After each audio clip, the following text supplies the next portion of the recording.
this report found very clearly by hard numbers that quality of place, quality of life is much more powerful contributor to economic population and job growth than traditional business friendliness, that you've got low taxes or that you're aren't regulating your business is much more powerful.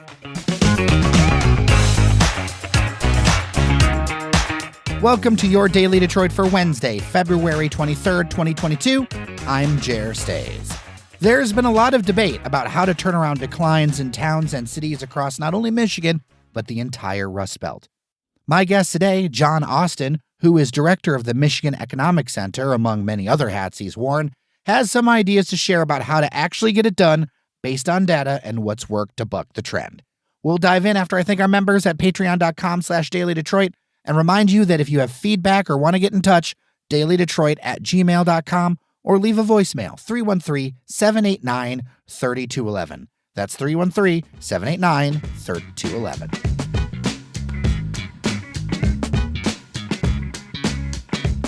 Joining me virtually, John Austin. He's the director of the Michigan Economic Center and a non-resident senior fellow at the Brookings Institution. Welcome to Daily Detroit. Great to be with you. Good to be with you, too. So what caught my eye was this piece in Brookings. It's called Improving Quality of Life, Not Just Business, is the Best Path to Midwestern Rejuvenation.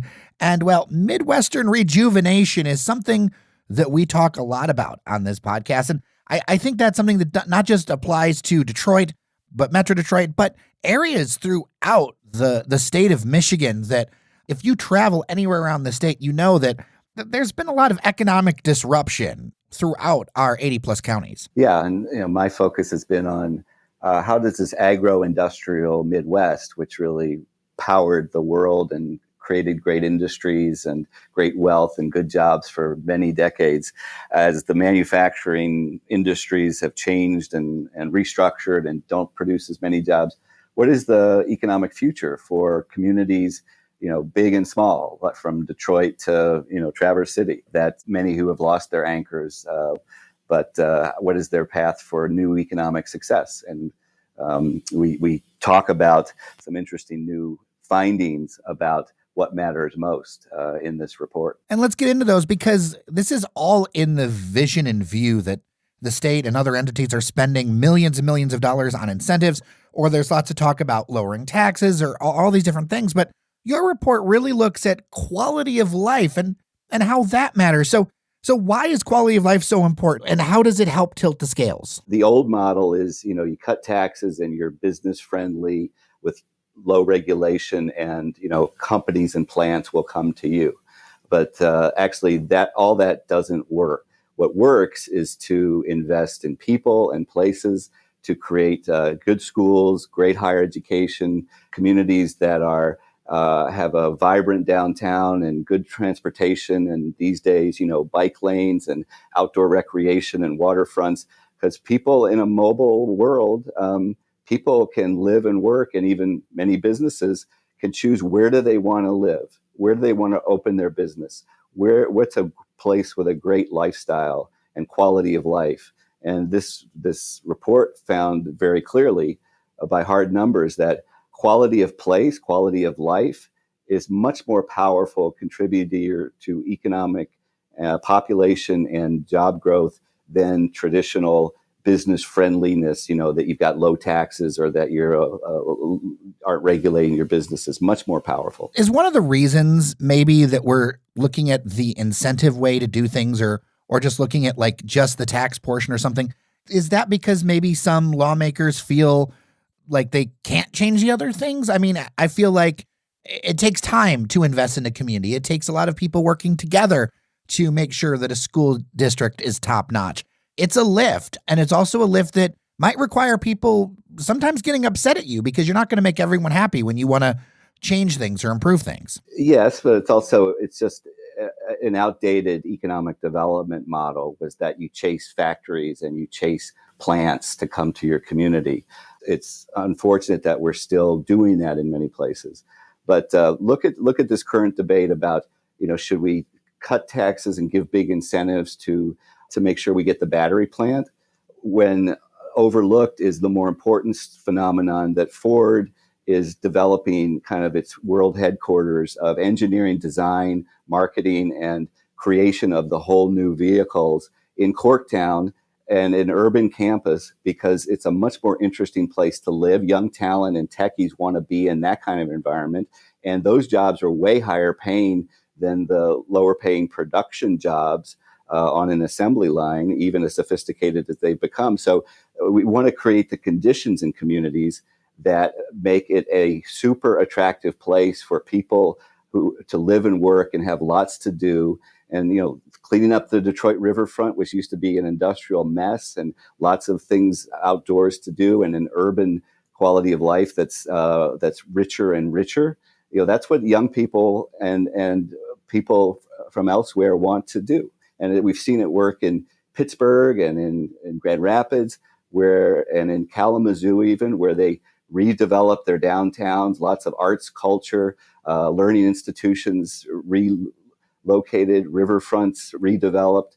Jobs of tomorrow are coming out of our universities, the new research and development of new technologies and new designs. And so you got to support those institutions. And people also, they want to live in a walkable place with lots of coffee shops and entertainment. And that's why these attributes, along with good schools and good infrastructure, which these days is kind of multimodal. People don't want to have to drive their car all around. They want good public transportation. They want to ride their bike. So those are the investments that pay off. And we're seeing it pay off in places big and small, which is the focus of this report.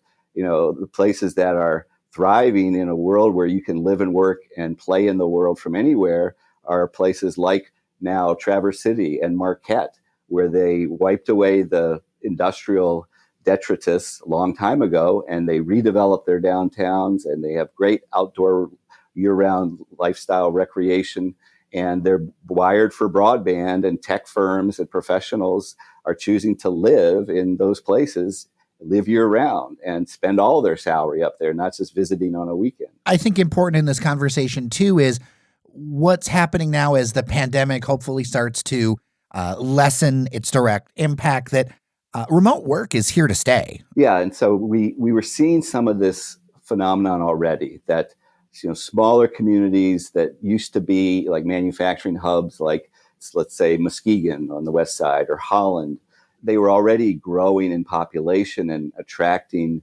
year-round residents who could do their thing from there. But it's now with COVID making it clear that you don't have to be in the big global cities on the coast, to participate in the high-tech or world economy. And you can learn from anywhere, and you can run your business from anywhere if you're wired to the market. And so it's making it even more attractive to live in a place that's cheaper, maybe simpler, and that's what this report says.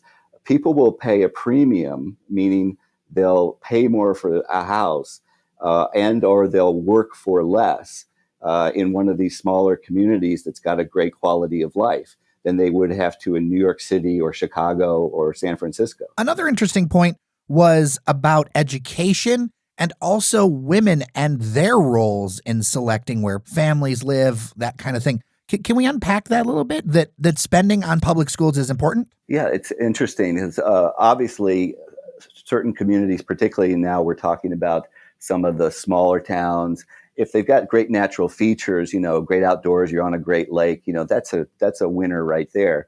But other communities that have great schools, good preschool, women are more responsible than men for kind of location decisions, and they value schools and preschool particularly.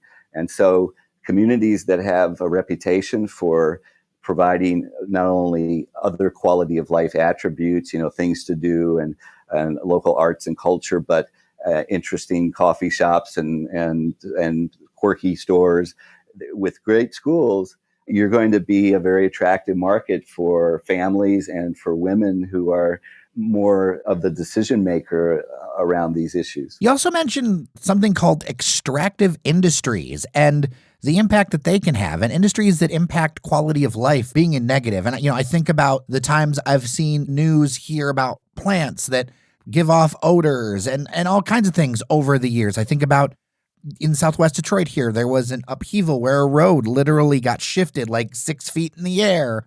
How much of an impact are those kind of industries in kind of hurting your ability to attract talent? These extractive industries are often, whether it's mining or fracking, like in Western Pennsylvania and elsewhere. Look, okay, that's jobs. We want that, but they have a real potential, and we've seen it many places, to like kill off a larger asset or a golden goose that is more valuable in the long run for economic development, which is your location and your quality of life and a clean outdoors. People in communities in Pennsylvania and elsewhere who've experienced the pollution of their water from fracking are moving away. And it's actually happened in Michigan.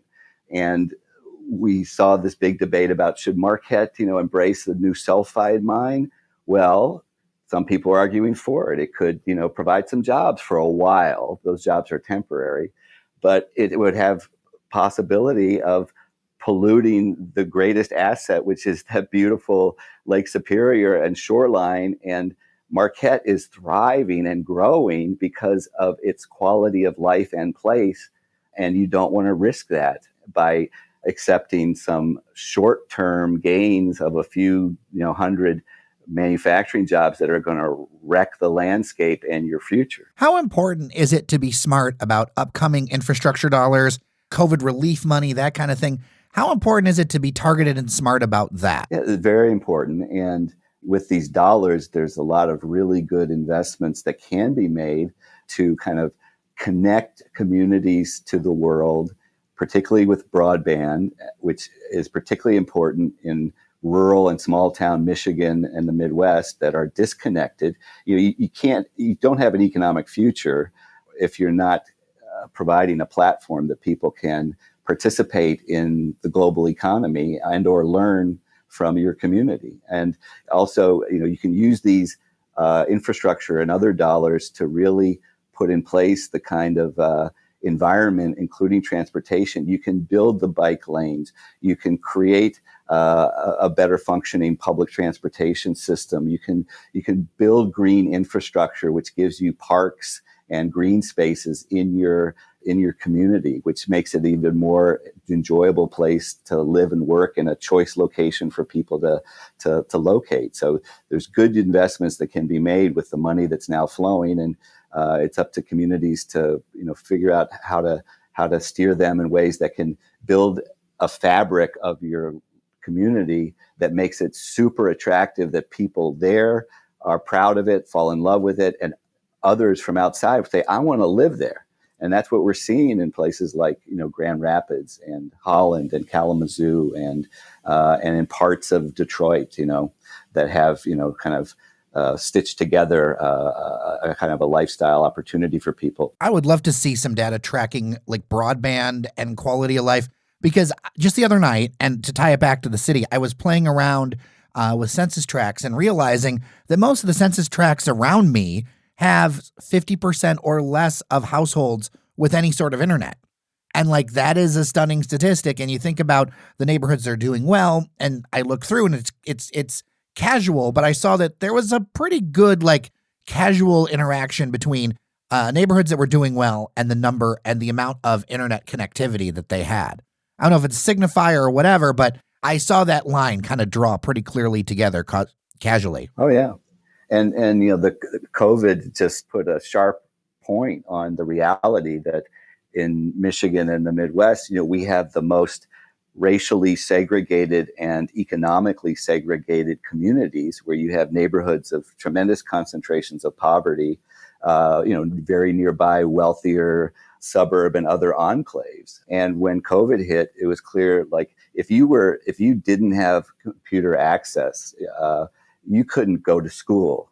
You were even more disadvantaged. You couldn't participate and keep your job because you weren't a professional that got to work at home. You had to figure out how to get a bus across town, which was hard enough in Detroit to begin with, to keep your frontline worker job. So we've got to stitch and connect our communities, including communities that don't have all these assets in place already, and people don't have the computers in their home. We've got to make it available to them where they are, and that gives them a chance to learn and to grow their skills and to participate in the changed world. Well, wherever in Michigan someone is listening to this, what are 2 or 3 things, I like to focus on solutions. What are 2 or 3 things that someone who wants to make some change could do or get started with to say, hey, this is important to me. I want to help my community step up and have a chance at this rejuvenation? I think help educate your leaders, your city council people, your mayors, your local officials, that the traditional way of thinking about economic development, like we need to chase a plant, lower our taxes, compete on being a low-cost, low-regulation community to attract business is wrong. And what we really need to do is look around in our community, say, what can we build on?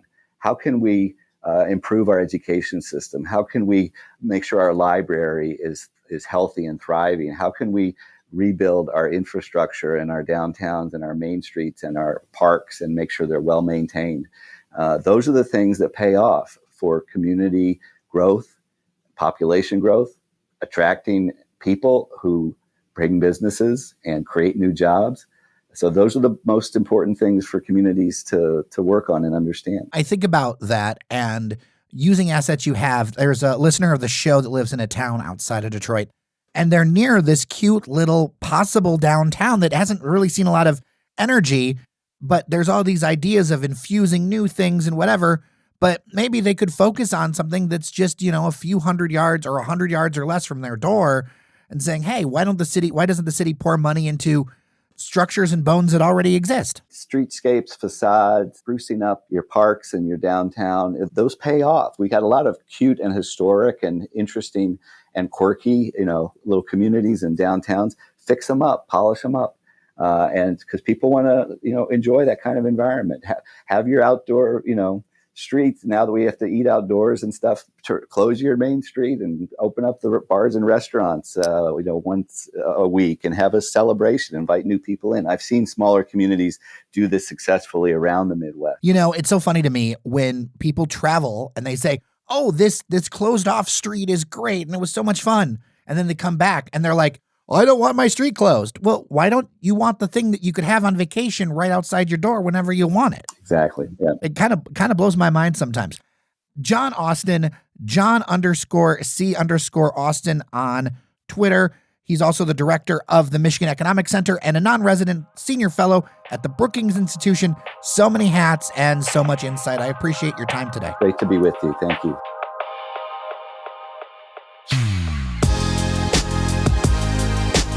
With that, I'm Jer Stays. Thank you so much for listening. If you like what we're doing, consider sharing the Daily Detroit podcast with a friend. It is much appreciated. Until next time, take care of each other, and I'll see you around Detroit.